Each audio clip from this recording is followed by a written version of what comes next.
Friends, welcome back. तो friends, अभी का वीडियो है 10 best hospitals in India. Bharat के 10 सबसे अच्छे अस्पताल। चलो देखते हैं कौन से हैं। कौन से हो सकते हैं? AIIMS, Apollo.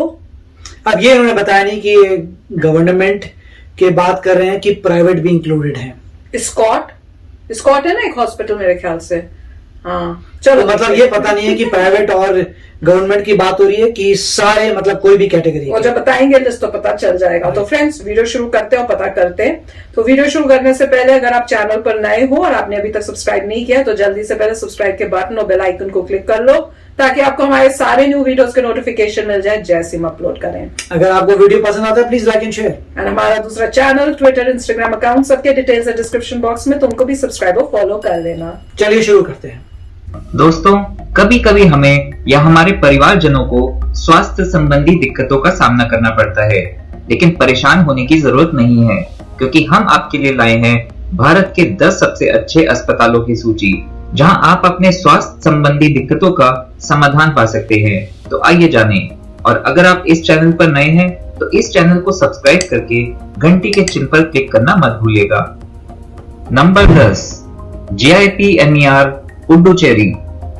10वें नंबर पर है दक्षिण भारत के पुडुचेरी शहर में बना GIPMER यानी Jawaharlal institute of post graduate medical education and research. इस अस्पताल की स्थापना 1964 में हुई थी और यहाँ त्वचा, दिल, किडनी, बच्चों आदि का इलाज किया जाता है। ये अस्पताल पुडुचेरी के धनवंतरी नगर में रेलवे स्टेशन से 5 किलोमीटर दूर स्थित है। Number 9, Lilavati hospital, Mumbai. 9वें नंबर पर आता है मुंबई का लीलावती अस्पताल। ये अस्पताल एक नामी गिरामी अस्पताल है क्योंकि यहाँ कई नामचीन हस्तियां अपना इलाज कराने आती हैं। लीलावती अस्पताल 1997 में स्थापित किया गया था और यहाँ मरीजों के लिए 323 बिस्तरों की व्यवस्था है। लीलावती अस्पताल मुंबई के बैंड्रा इलाके में है और ये मुंबई के रेलवे स्टेशन से 12 किलोमीटर दूर स्थित है। रेलवे स्टेशन के पास। नंबर 8, नारायण हृदयालय, बेंगलुरु। 8वें नंबर पर बात करते हैं बेंगलुरु में स्थित नारायण हृदयालय की। यूं तो इस अस्पताल में तमाम इलाज किए जाते हैं, लेकिन ये अस्पताल सबसे ज्यादा दिल से संबंधित इलाज के लिए जाना जाता है। इस अस्पताल को साल 2000 में जनता के सेवा के लिए खोला गया था। नारायण हृदयालय बेंगलुरु के होसुर रोड पर स्थित है और ये बेंगलुरु के रेलवे स्टेशन से 23 किलोमीटर दूर है। Number 7, PGIMER Chandigarh. 7वें नंबर पर है उत्तर भारत के चंडीगढ़ में बना PGIMER यानी post graduate institute of medical education and research. ये अस्पताल काफी पुराना और विश्वसनीय है और इसको साल 1962 में स्थापित किया गया था। इस अस्पताल को गुर्दे और यूरोलॉजी संबंधी इलाज में विशेषता के लिए जाना जाता है। ये अस्पताल चंडीगढ़ के रेलवे स्टेशन से 10 किलोमीटर दूर है। नंबर 6, मेदांता। 6ठे स्थान पर है मेदांता हॉस्पिटल, जिसकी स्थापना देश के जाने माने दिल के सर्जन डॉक्टर नरेश त्रिहन जी ने की है। मेदांता के अस्पताल लखनऊ, दिल्ली, इंदौर और रांची शहर में है, लेकिन इसका जो अस्पताल सबसे प्रमुख है वह है गुरुग्राम में मेडिसिटी अस्पताल, जो 45 एकड़ के क्षेत्र में फैला हुआ है। मेडिसिटी गुरुग्राम के सेक्टर 38 में गुरुग्राम के रेलवे स्टेशन से 8 किलोमीटर दूर है। Number 5, Tata memorial hospital, Mumbai. Tata समूह हमेशा अपने नेक काम और समाज के प्रति योगदान के लिए जाना जाता है। इसी क्रम में टाटा समूह का एक और योगदान है Tata memorial hospital. Tata memorial अस्पताल कैंसर के भरोसेमंद इलाज के लिए जाना जाता है और इसकी स्थापना 1952 में की गई थी। टाटा मेमोरियल हॉस्पिटल मुंबई के परेल क्षेत्र में बना हुआ है और ये मुंबई सेंट्रल रेलवे स्टेशन से 5 किलोमीटर दूर स्थित है। Number 4, Christian medical college, Vellore. 4थे नंबर पर आता है भारत के तमिलनाडु राज्य के वेल्लोर में बना क्रिश्चियन मेडिकल कॉलेज। इस मेडिकल कॉलेज को न्यूरो, पेट संबंधी और खून संबंधी इलाज के लिए विशेष पहचान हासिल है। यहाँ पर लगभग 3000 बिस्तरों की सुविधा उपलब्ध है। क्रिश्चियन मेडिकल कॉलेज वेल्लोर के थोतापलायम में वेल्लोर के रेलवे स्टेशन से 5 किलोमीटर दूर स्थित है। Number 3, Fortis hospital. तीसरे नंबर पर हैं फोर्टिस श्रृंखला के अस्पताल, जिनके देश भर में अनेकों अस्पताल हैं। फोर्टिस की सबसे प्रमुख ब्रांच गुरुग्राम के सेक्टर 41 में है। फोर्टिस अस्पताल में दिल, गुर्दे, शिशु आदि से जुड़ी लगभग सारी बीमारियों का इलाज किया जाता है। फोर्टिस अस्पताल की स्थापना 1992 में हुई थी। फोर्टिस की गुरुग्राम शाखा गुरुग्राम के रेलवे स्टेशन से 9 किलोमीटर की दूरी पर है। Number 2, Apollo hospital. दूसरा नंबर हासिल किया है अपोलो के अस्पताल ने, और ये भी अस्पतालों की एक श्रृंखला है जिसके देश भर में कई शहरों में अस्पताल हैं। अपोलो का सबसे प्रमुख अस्पताल चेन्नई के ग्रीम्स रोड पर है, जहां शरीर से जुड़े हर रोग का इलाज किया जाता है। चेन्नई का अपोलो हॉस्पिटल चेन्नई के रेलवे स्टेशन से 5 किलोमीटर दूर बना हुआ है। 5-10 के बीच। Number 1, AIIMS. मैंने बोला था ना, पहले नंबर पर आता है एम्स अस्पताल। हालांकि सबसे लोकप्रिय एम्स अस्पताल दिल्ली का एम्स अस्पताल है, लेकिन पटना, रायपुर, भोपाल, ऋषिकेश, जोधपुर और भुवनेश्वर में भी एम्स अस्पताल हैं। एम्स में सारे इलाज बहुत ही कम खर्च में उपलब्ध हैं। दिल्ली का एम्स अंसारी नगर में है। तो फ्रेंड्स, वीडियो तो अच्छी थी जिसमें उन्होंने बताए टॉप 10। तो मैंने तो सारे दिल्ली के ही बताए थे पहले जब मैंने शुरू किया, क्योंकि मैंने वही सुने हुए थे। पर उसके बाद मेरे 2 जो बोले तो उसमें से तो वो आ गए, उन्होंने अपोलो भी बोला और एम्स भी बोला।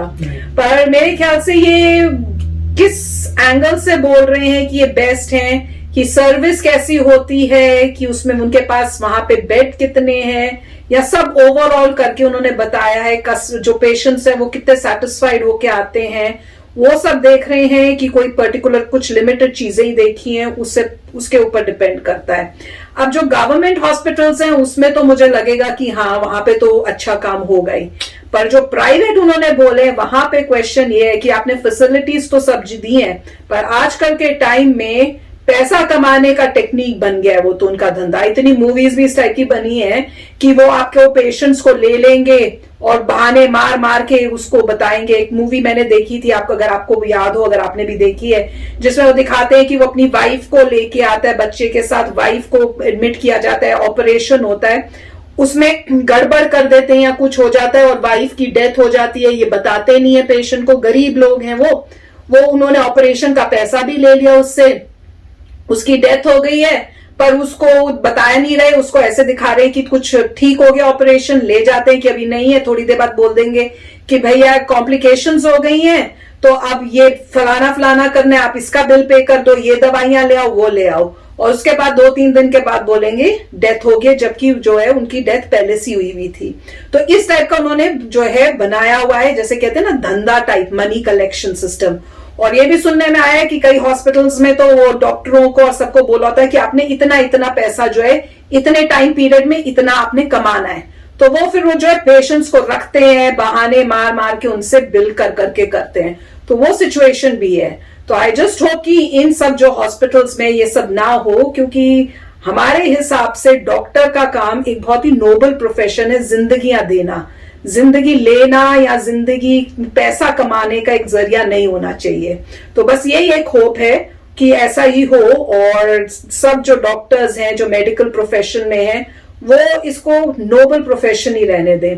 पर ये वीडियो बहुत अच्छा था जिसमें उन्होंने इतने अच्छे अच्छे बताए, और ऑल अराउंड, एक जगह नहीं, सारे अलग अलग जगहों पे इंडिया के बताए हैं, तो मजा आया देखने में। राइट, सो काफी अच्छा वीडियो था, और इसमें इन्होंने गवर्नमेंट और प्राइवेट दोनों हॉस्पिटल्स की लिस्टिंग दी है, तो वो अच्छी बात है। और पॉइंट यही है कि अगर आप मार्केटिंग का कोई कोर्स करते हैं या इस टाइप का कुछ करते हैं, तो उसमें यही चीज होती है, जिस चीज के बारे में इंसान को नहीं पता, उस चीज के बारे में इंसान उसमें बहुत पैसा लगाता है। अब आपको, जब आपका कोई इंसान जाता है हॉस्पिटल में, आपको नहीं पता कि वो ऑपरेशन थिएटर में क्या करेंगे, आपको नहीं पता कि क्या प्रॉब्लम है, आपको नहीं पता कितने दिन बंदा आईसीयू में जाएगा, तो जिस चीज के बारे में आपको कोई नॉलेज नहीं है, आप वो कोशिश करते हैं कि बेस्ट से बेस्ट हो, मैं पूरा पैसा लगा दूं क्योंकि मुझे कुछ पता नहीं है।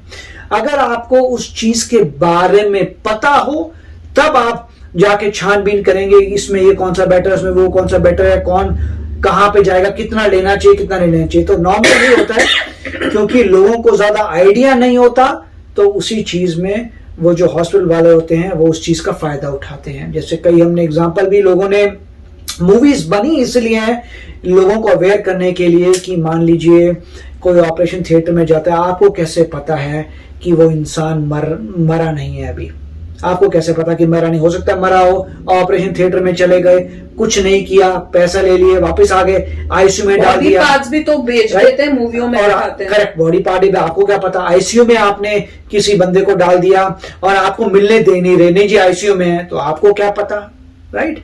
तो जहां पे भी प्रोसेस ऐसा है कि ट्रांसपेरेंट नहीं है तो वहां पे कोई घपला है, राइट? ठीक है, आप अपने लव्ड वन के साथ होने चाहिए, ऑपरेशन थिएटर में जाए, that is okay, operation theatre नहीं आ सकते, मगर जैसे ही वापस वो भगा के नहीं ले जाए, आपको ऐसा होना चाहिए कि आप उसके थोड़ी देर बाद मिल पाए, या आप अपने जो भी लव्ड वन है उसको देख पाए, टच कर पाए, मेक श्योर कर पाए कि वो भाई साहब जिंदा है कि नहीं है, उनका पूरा ब्लड मतलब हार्ट रेट आपको नजर आ रहा हो, सब नजर आ रहा हो कि वाकई अलाइव है कि नहीं है। अगर कहीं पर भी कोई ऐसा करते हैं कि आपको रिस्ट्रिक्ट करते हैं आपके लव्ड वन से मिलने में, तो वहां पे कोई उनका प्रोसेस ट्रांसपेरेंट नहीं है।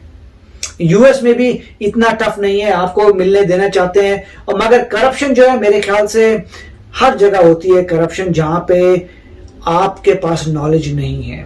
और मगर वापस आए इस बात पे, वो बात तो अलग है करप्शन, मगर एम्स में तो मैं मतलब क्योंकि हमारा रिलेशन है एम्स से, हमारे कुछ ऐसे हैं जो काम करते हैं, तो मैं इतना कहूंगा एम्स तो बहुत ही अच्छी जगह है। और उसके बाद जो है मुझे प्राइवेट हॉस्पिटल्स का ज्यादा पता नहीं है, आप बताइए कि प्राइवेट में, क्योंकि एम्स में तो जैसे मैंने पहले भी कहा था कि हम किसी को जानते हैं और बचपन से ही मैं एम्स में जा रहा हूं, तो मैं ये कहूंगा दिल्ली के रहने वाले हम लोग, तो एम्स अच्छी जगह है। मगर जो गवर्नमेंट के अलावा जो उन्होंने पॉइंट किए, अपोलो वगैरह, और जो बॉम्बे का मेरे ख्याल से कह रहे थे वहां पे जो फिल्म स्टार्स जाते हैं, लीलावती, तो जहां जहां फिल्म स्टार्स जा रहे हैं, तो वहां का मुझे पता नहीं है क्या स्ट्रक्चर है। अगर कोई साधारण आदमी जाता है तो क्या उसे ऐसा दिखाते हैं कि तो लो आदमी, कई बार ऐसा होता है इंसान जो है वो शर्म की वजह से नहीं बोलता, राइट? मान लीजिए आप गरीब आदमी जाता है कोई किसी बहुत ही अमीर हॉस्पिटल में, वो बोलते हैं भाई इतना पैसा लगेगा, तो शर्मा शर्मी में वो बंदा कहता है चलो मैं दे दूंगा, ये वो बहुत बड़ा हॉस्पिटल है, राइट? तो वो नॉलेज के हिसाब से होते हैं। कोई अगर ऑब्जेक्टिव बंदा बोलेगा इतना क्यों है भाई जो भी है, मतलब बोलेगा मुझे फर्क नहीं पड़ता, मैं चाहे मैं गरीब हूं, मुझे फर्क नहीं पड़ता, मगर क्यों है? तो वो ऑफकोर्स इतनी डिमांड इतनी ज्यादा है कि उस बंदे को बोलेंगे भाई यहाँ कहीं और ले जाओ। नहीं, मैंने अभी रिसेंटली सुना कि इन्हीं में से एक जो प्राइवेट उन्होंने बताया ना, उसमें से ही हमारी रिलेटिव में उन्होंने बताया कि उनका ऑपरेशन हुआ और डॉक्टर के पता चला उनकी तबीयत थोड़ी खराब हो रही है, तो पता चला कि डॉक्टर जी सैटरडेज या संडेज कुछ ऐसे है कि वो आते ही नहीं है। यहाँ पे इतने मेजर ऑपरेशन हो रहे हैं, डॉक्टर आते ही नहीं, छुट्टी लेके बैठे। ऐसा कैसा हॉस्पिटल हो सकता है? कोई इमरजेंसी हो जाए कुछ है, डॉक्टर को तो कोई ना कोई डॉक्टर को वहां 24 आवर्स होना चाहिए, all day every single day, और वो कह रहे आते ही नहीं। फिर बहुत पीछे पड़े तो उन्होंने बोला अच्छा 1 घंटे में उनको खा बुला दें, वो 1 घंटा उन्हें लगेगा आने में। सोचो 1 घंटा कितना मेजर होता है किसी पेशेंट के लिए, इमीडिएटली आने की जगह। वो तो छोड़ो 1 घंटा, वो कह रहे 1 घंटा क्या 2 घंटे हो गए, फिर भी डॉक्टर नहीं आया। फिर बाबा फोन करने के बाद उन्होंने 2 घंटे बाद जो है डॉक्टर आए। तो इसी से पता चलता है। तो मेरे ख्याल से जब आप पता कर रहे हो, रैंकिंग करनी चाहिए कस्टमर्स जो है, पेशेंट्स, उनकी करके कि उनका क्या है, उनसे पूछो आप क्या कहते हो, कैसा है, नंबर्स दो, वो रेटिंग करें, और उसके बाद फिर आप बताओ कौन से हॉस्पिटल्स में कस्टमर्स या जो पेशेंट्स है बहुत सबसे ज्यादा सेटिस्फाइड थे, या पेशेंट्स के जो रिलेशन में थे उन्होंने क्या बताया। उसके हिसाब से जब रेटिंग होगी ना, वो करेक्ट रेटिंग होगी, मैं तो यही कहूंगी। पर वीडियो अच्छा था देख के कि भैया फैसिलिटीज हैं, हॉस्पिटल्स बहुत बढ़िया है। अब क्वेश्चन ये है कि हॉस्पिटल्स में जो आप डॉक्टर्स और मैनेजमेंट है वो पैसा देख रही है कि एक सर्विस करने के लिए उसे काम कर रही है, तो वो एक बिग क्वेश्चन मार्क है। तो चलो फ्रेंड्स, इमोशनल हो गए, क्या करें, क्योंकि नोबल प्रोफेशन कई लोग बहुत उसको गंदा बनाई जा रहे हैं। तो मिलते हैं नेक्स्ट वीडियो में बहुत ही जल्द। Till then take care and bye bye. तो अगर आप मेरे इस चैनल पे नए हो तो जल्दी से सब्सक्राइब के बटन को हिट करो और बेल आइकन को क्लिक करो, ताकि आपको मेरा जब नया वीडियो मैं लगाऊं आपको उसके बारे में जल्दी से पता चल जाए।